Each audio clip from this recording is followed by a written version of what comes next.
رئیس کمیسیون اوید به حقوق کودک مقامات اجرایی حاکمیت دولتی ولایت مختار کوهستان بدخشان معاون رئیس ولایت نظیر امیر بکزاده فعالیت سالانه کار کمیسیون را نتیجه گیری نموده اجرای نظامنامه حکومت جمهوری تاجیکستان درباره کمیسیون اوید به حقوق کودک، کنونسیا درباره حقوق کودک، قانون‌های جمهوری تاجیکستان درباره مسئولیت پدر و مادر در تعلیم و تربیت فرزند، درباره حفظ حقوق کودک و دیگر سندهای معیاری و حقوقی جمهوری تاجیکستان را اساس فعالیت کار اعضایان کمیسیون ولایتی نام برده تاکید داشت که هدف اصلی کمیسیون پرزور نمودن کارهای فهماندهی بین نورسان و نابالغان با مقصد کاهش میزان جنایت صادرکنی می باشد. موصوف افزود گذراندن هر گونه سنجش‌های غیر نقشه‌ای در مؤسسه‌های تعلیمی باید تنها در اساس نقشه تصدیق شده و در موافقت با رئیسان کمیسیون اوید به حقوق کودک نزد مقامات اجرایی حاکمیت دولتی شهر و ناحیه‌ها براه مانده شود. معاون رئیس ولایت افزود هر گونه سنجش‌های غیر نقشه‌ای در مؤسسه‌های تعلیمی می‌تواند به حالت روانی خوانندگان تاثیر منفی گذارد.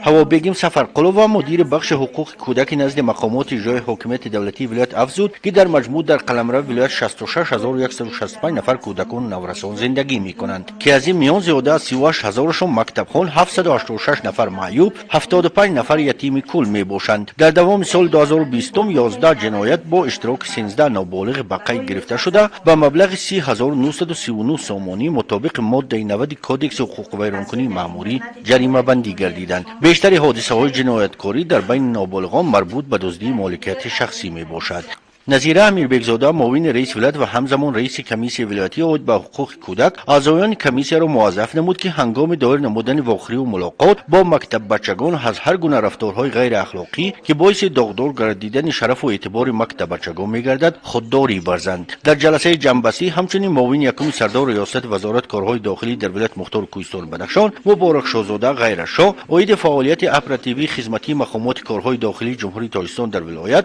ظرف 12 ماه سال 2020 حسابات منظور نموده افزود که متاسفانه سطح جنایتکاری در مقایسه با سال 2019 هم به مراتب بالا رفته است. گفته شد در دوام سال 2020 از طرف نابالغان 18 جنایت با اشتراک 15 نابالغ به قید گرفته شد که این عمل جنایتکاری در دوام سال 2019 در بین نابالغان 3 جنایت با اشتراک 7 نابالغ ثبت گردیده بود. با گفته مبارک شاهزاده غیرشاه جهت اجرای قانون جمهوری تاجیکستان درباره مسئولیت پدر و مادر در تعلیم و تربیت فرزند در اساس ماده 90 کودکس حقوق ویرانکنی مأموری جمهوری تاجیکستان نسبت 478 نفر والدین پروتکل‌های حقوق ویرانکنی مأموری ترتیب داده شده در نسبتشان جریمه بندی در حجم 35275 سامانی تطبیق گردید. مسئله دیگر تشویش آور در کار جلسه حفظ حقوق کودک این پدیده نامطلوب جامعه یعنی خودکشی و سوء قصد به جان خود نام برده شده ناوابسته به گذراندن کارهای تربیوی در دوام سال گذشته 5 حادثه خودکشی و سوء قصد به جان خود به قید گرفته شده است.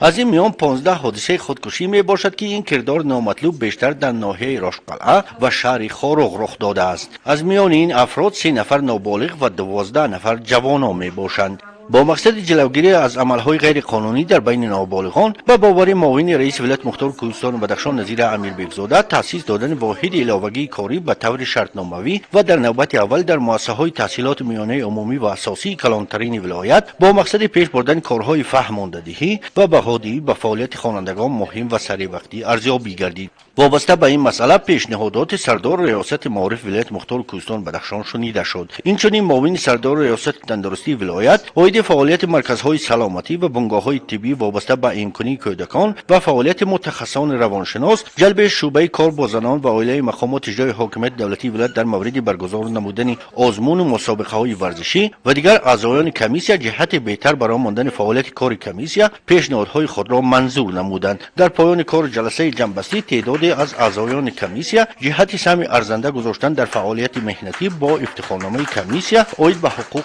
کودک قدردانی گردیدند. محله ناصر خسروی شهر خاروغ یکی از محله‌های کلانترین مرکز ولایت به شمار می‌رود. ساکنان محله در واخوری با اجرا کننده وظیفه رئیس شهر خاروغ علیشیر میرزانبود خدابرده ابراز آن داشتند که همیشه در بر چنین رئیس جوان و کاردان قرار دارند و بر آن عزم دارند که در برابر دیگر ساکنان تاجیکستان من جمله ساکنان کل ولایت مختار کوهستان بدخشان 30مین سالگرد استقلالیت وطن را با زحمت‌های ارزنده و آبادکاری پیشواز بگیرند. قید گردید که ساکنان شهر خاروغ از جمله ساکنان محله ناصر خسرو وظایف اولین درجه شهروندی خود را یعنی سهم و تلاش در سازگاری وطن را پیشه همیشگی خویش قرار دادند. علیشیر میرزانبود خدابرده اجرا کننده وظیفه رئیس شهر خاروغ قید نمود که با نیروی سازندگی و بنیادکاری ساکنان شهر خاروغ اعتماد و باوری کامل دارد و این سرزمین بزرگ اجدادی را تنها در همدستی و همدیگر فهمی، هم ردیفی، هم مسلکی می توان از این هم آبادتر و زیباتر نمود. ساکنان بابت مشکل‌های جای داشته از جمله تعمیر میدانچه ورزشی، تعمیر نهر شاشخاروغ پایان، تامینات اهالی با آب آشامیدنی، مسئله تازگی گرد و اطراف خانه‌های نوحاشیانه، تنقیصی نیروی برق و عاقلانه و صرفه‌کارانه استفاده بردن آن در این فصل سرما و غیره مسائل ابراز نظر نمودند. اجرا کننده وظیفه رئیس شهر خاروغ سپارش داد که با سبب یخبندی سیستم آب تامین کنی مرکزی ولایت ساکنان آن محله هایی که به برق طبق عامل های طبیعی کنون دسترسی ندارند از پرداخت حق آب در 2 ماه آزاد کرده می شوند. همزمان علیشیر میرزانبود قید نمود که مسائل پیشنهاد گردیده دیده برآمده شده بهر حل آن با دستگیری های رئیس ولایت مختار کیستان بدخشان یادگار فیضов و جانبداری های حکومت جمهوری تاجیکستان کوشش و تلاش به خرج داده خواهد شد. معاون سردار اداره زمینی ولایت کشاور شوگونبеков اخبارات داده گفت که طبق نقشه 12 مراتب مشورت‌های نظارتی با اشتراک کارمندان دستگاه مرکزی، رئیسان کمیته‌های اداره زمینی ناحیه‌ها، شهر خاروغ و کارخانه‌های به قیدگیری مال و ملک غیر منقول شهر و ناحیه‌های ولایت برگزار گردید. در آنها مسائل‌های رعایت طلبات کدکس زمین، عرض و شکایت‌های شهروندان مورد بررسی قرار داده شده، بهر برطرف نمودن کمبودی‌ها قرارهای دخلدار قبول کرده شدند. بهر پورا و ثمرانок استفاده نمودن زمین‌ها در موسم کشت و کار بهاری کارمندان کمیته اداره زمینی ولایت در محله‌ها با کارمندان ساحه اگروصنعتی عاید استفاده عاقلانه زمین و خود نمودن زمین‌های نو و به گردش کشاورزی داخل نمودن زمین‌های پرتاف، بنیاد باغ‌های نو و از تعمیر برآوردن انشاءات‌های آبیاری کننده صحبت‌ها گذرانده شدند. در جنبست سال معاون رئیس کمیته اداره زمین و گیادزی جمهوری تاجیکستان کریمزاده عزیز محمد دوشنبه و معاون رئیس ولایت ناصرزاده امیدجان سعیدجان برآمد نموده تاکید کرده شد که مسئولان و کارمندان این کارخانه‌ها باید دستور و سپارش‌های اساسگذار صلح و وحدت ملی پیشوای ملت پرزیدنت جمهوری تاجیکستان محترم امامعلی رحمان را سرمشق کاری هر روزه خود قرار داده بهر عملی نمودن سپارش‌ها سعی و تلاش ورزند. گرچند بارشات برف در همواری‌های نزد ساحل پنج خنبو نسبت سال‌های گذشته کم باشد هم سردی هوا بارشات زیادی برف در دامنکوه خمدره درواز پیشگاه عقبه خواب و رباط و کوهسارای دهاتی ویشخر کارمندان بخش محیط زیست ناحیه درواز ولایت مختار کوهستان بدخشان را وادار از آن نموده که برای حفظ پرندگان مقیمی و کوچ‌بسته کارهای بیوتکنیکی را در منطقه ثمره بخش انجام دهند تا در حفظ حیوانات و پرنده‌های مقیمی و کوچ‌بسته سهم داشته باشند. بر طبق نقشه چاره‌بین‌های بخش محیط زیست ناحیه کارهای بیوتکنیکی از جمله گندم پاشی را در دامنکوه دهات ویشخر و قلعه خم خوب انجام دادند. طبق اطلاع مسئولین بخش از آغاز فصل سرما تا به امروز بیشتر از 700 کیلوگرم گندم در دامنکوه تا اندازه سیربرفی ویشخر و قلعه خم پاشیدند. در جماعت دهات قلعه خم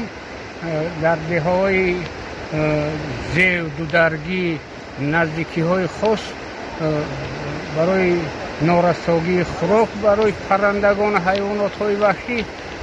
جاری رسانده‌اند. باید گفت که کوهسارای درواز با اقلیم مساعد خود افزونی خوراک برای زمستان گذرانی پرندگان مقیمی و کوچ‌بسته از دیگر منطقه‌ها مساعدت نموده موضع‌های کلیدی ornitologi زیاد برای جمع‌شوی پرنده‌ها در فصل زمستان دارد. مقصد داریم که در جماعت‌های دهاتی ویشخر و نولوند همین گونه چاره‌بینی‌های بیوتکنیکی را با پورگی گذرانیم و پرندگان را از سردی، خنکی، نارساگی خوراک در فصل زمستان محافظت نمود. طور سردار بخش محیط زیست ناحیه درواز عالم سنگو به ما اطلاع داد برای گذراندن کارهای بیوتکنیکی تا انجام فصل زمستان به قدر ضروری کاه و بیده و دان ذخیره شده است که این امکان گذراندن کارهای بیوتکنیکی را در 4 جماعت دهات ناحیه به پورگی تامین می نماید.